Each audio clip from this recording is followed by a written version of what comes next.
Hi, everyone, and welcome back to the Bible Explained. Today we are going to talk about the Bible and violence. So, in case you haven't heard, there is a lot of violence in the Bible.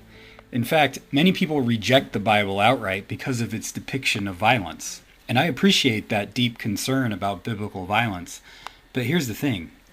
History shows that humans have had a major problem.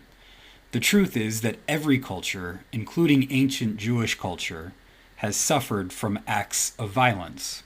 If the Bible ignored violence, we would rightly criticize the authors for covering up the truth about their own violence.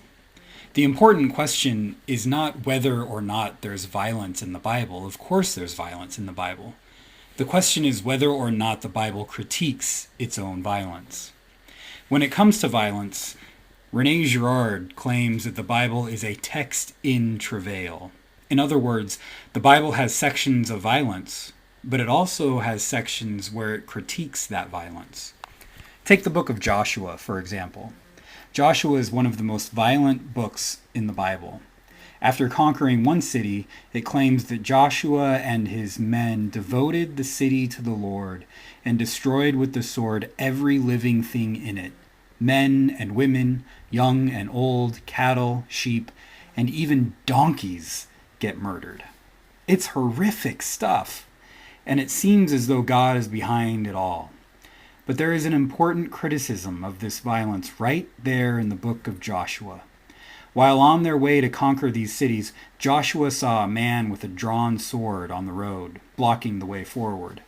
Joshua asked the man, "Are you for us, or are you for our enemies?" The man revealed himself to be the commander of the Lord's army. So of course he would be on Joshua's side, right? After all, everyone thinks that God was fighting with and for Joshua and the Israelites. But the commander of the Lord's army gives a surprising answer. He says that he isn't on Joshua's side, nor is he on his enemy's side. That's because when it comes to violence, God doesn't take sides. Instead of commanding an act of violence, the commander of the Lord's army tells Joshua to take off his sandals because he is on holy ground. Here we see an internal critique of biblical violence. God doesn't want violence. In Hebrew, the name Joshua is Yeshua, which is also the name Jesus. The name means God saves. And for Christians, Jesus saves humanity not by violently taking sides like Joshua wanted, but by loving all sides with nonviolent love and forgiveness. And when we live by nonviolent love and forgiveness, we indeed are standing on holy ground.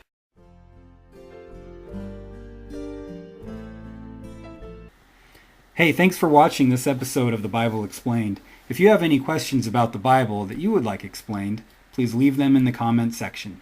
Thanks. Bye-bye.